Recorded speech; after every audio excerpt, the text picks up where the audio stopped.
sans objectif fixé de façon tout à fait claire.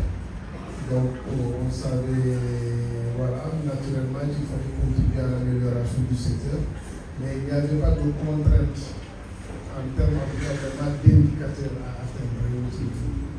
Et c'est ce changement de paradigme aujourd'hui qui est en train d'être expérimenté depuis quelques années au niveau du Sénégal. Et sous la coordination directe des CEP, parce que c'est le bras technique, et parce que c'est véritablement qui ont été formés ici à ça. Et il y a eu des formations aussi au niveau des différents ministères qui ont mobilisé tous les chefs de service afin de les aider à comprendre ce que c'est qu'aujourd'hui la gestion accessible des résultats. Et comment est-ce que ces programmes, voilà, en tout cas vraiment, orientent la démarche étatique aujourd'hui. Donc, en résumé, ce que j'ai essayé d'expliquer dans la vidéo, nous basons surtout sur le programme 2 aujourd'hui. C'était le programme 3, quand on était au ministère de la Culture et de la Communication. Il devient le programme numéro 2. Donc, on est revenu maintenant tout simplement au département, le ministère de la Culture et du patrimoine historique. Et donc, le patrimoine, en réalité, devient un département. Voilà. Donc, on aurait été beaucoup plus cohérent en nous positionnant au programme numéro 1. Voilà, parce que ce ministère de la Culture et du patrimoine historique maintenant, c'est le patrimoine qui devient le département. Voilà, ça c'est très important. Mais voilà, ça n'attribue en rien la cohérence en tout cas vraiment de ce programme-là. Et vous avez entendu mes confessions aussi, c'est quelque chose que nous expérimentons, on apprend. Mais ce qu'il faut comprendre, c'est que le programme, ça vraiment, j'insiste là-dessus. Le ministère de la Culture, c'est un secteur, voilà, en tout cas vraiment, d'un domaine particulier que l'État gère à travers un département. Et les programmes aussi, il faut les voir à cette image-là. C'est-à-dire le dispositif même ministériel prévoit la contribution d'autres acteurs, que ce soit les collectivités territoriales, ainsi que les acteurs privés, associations, voilà, en tout cas vraiment, toutes sortes d'organisations qui contribuent au développement du secteur. C'est ce qu'il faut comprendre prioritairement.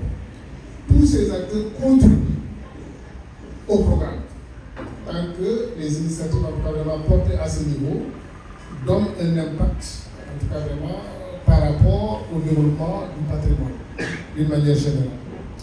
Et pour les arts aussi, voilà, pour en tout cas ce qui concerne aussi la gouvernance, l'amélioration de la gouvernance, ce sont des programmes qui sont coordonnés par les DAGE, parce que là, c'est le renforcement des équipements, voilà, les formations d'une manière générale, en tout cas vraiment l'amélioration, en tout cas vraiment des processus carrément qui travaillent à ce niveau. Donc pour le programme promotion et valorisation du patrimoine culturel, j'ai indiqué 2 actions phares. La première action porte sur la conservation et la promotion des sites historiques. Parce que ce sont des lieux de mémoire qui peuvent être classés ou non classés. Parce que l'inscription sur la liste nationale, c'est aussi une démarche d'organisation. L'État sait que les budgets ne sont pas extensibles à souhait et ne sont pas suffisants.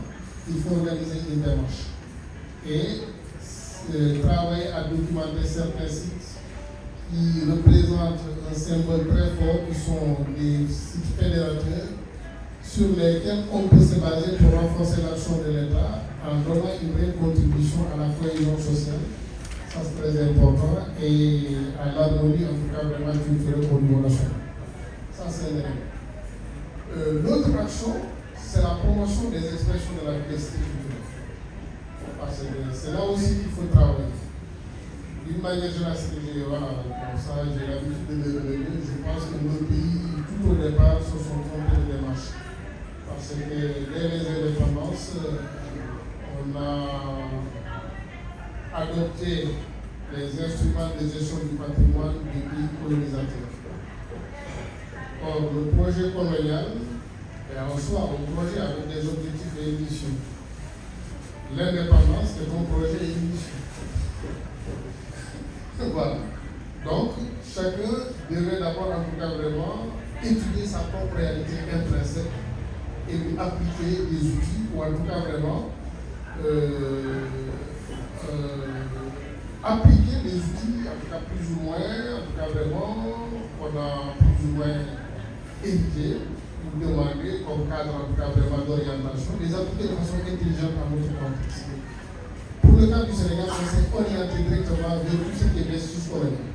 Quand vous étudiez la liste des sites et monuments classés, vous verrez que ça cumule d'anciennes écoles, voilà, tous les anciens vestiges coloniaux à la limite, voilà, étaient aptes.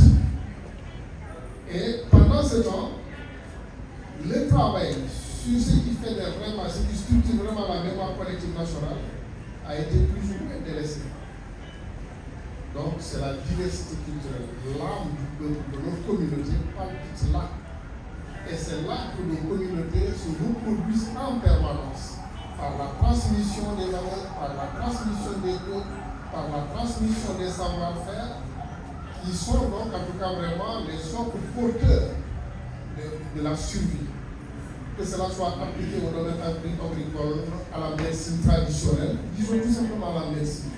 Parce que c'est une ingénierie qui a prouvé quand même vraiment ses succès dans le cadre de la prise en charge aussi, de la réponse aux problématiques de santé.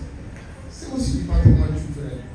Que ce soit dans le domaine des savoir-faire, l'artisanat, etc. et autres et tout, de répondre par-ci par cela. Donc, on a travaillé sur ces deux points, les sites et monuments. Ça nous concerne aussi. Mais là, il faut maintenant de plus en plus, en tout cas vraiment, cultiver la cohérence pour que cela aligner les géométries, de sorte que cela quand même vraiment puisse véritablement incarner l'aspiration de l'humanité et du peuple. Et c'est ça ce travail qui est en train d'être fait. Il faut saluer ce qui a été fait, et qui est important et qui est énorme. Mais ces programmes nous donnent le prétexte aujourd'hui de mettre en cohérence véritablement l'action de l'État, l'action du département. Et voilà pourquoi le programme est structuré à travers ces deux actions. Et ces deux actions sont des orientations qui concernent tout le Sénégal et tous les acteurs étatiques et non étatiques. C'est là qu'ils contribuent. Voilà pourquoi quand le festival Concom initie une démarche pour aller vers une convention de partenariat avec la direction du patrimoine culturel, c'est à l'aune d'une compréhension approfondie de la démarche de programme. Parce qu'ils savent que c'est véritablement là qu'ils impactent.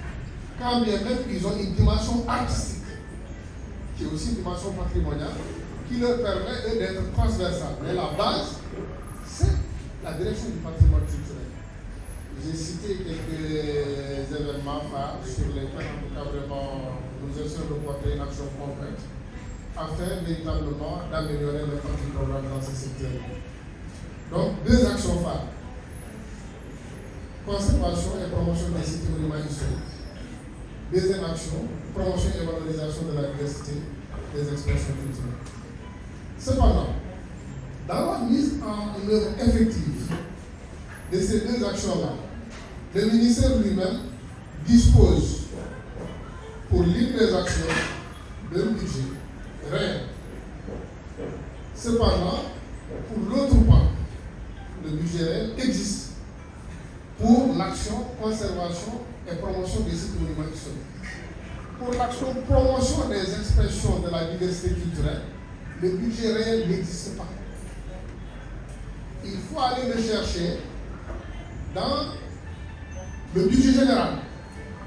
Voilà, par des procédures, des mécanismes qui ne permettent pas tellement d'engager en tout cas vraiment cette action-là avec vraiment à des niveaux d'ambition et d'impact tel que c'est attendu. Mais c'est une mise en cohérence. Nous pensons quand même vraiment que cela va être corrigé progressivement parce que c'est tout le département qui le défend. L'ANSEP le comprend très bien. Ce sont en tout cas vraiment le thème de l'échange avec le ministère des Finances qui a en charge la validation des budgets, la validation technique des programmes. Ça, c'est le ministère de la Culture. Mais la validation des budgets, ça, c'est le ministère des Finances qui aussi étudie vraiment cette cohérence. Ce que les acteurs devraient comprendre fondamentalement, c'est qu'au niveau du ministère de la Culture aujourd'hui, il y a des actions phares. selon que le pourcentage de votre action bascule dans le domaine artistique ou dans le domaine patrimonial, vous devez en tout cas vraiment savoir où véritablement poser le pied du. Donc, pour me résumer, après avoir parlé longuement à 5 personnes de m'arrêter à travers une vidéo, c'est ce que j'avais à dire. Et je vous remercie.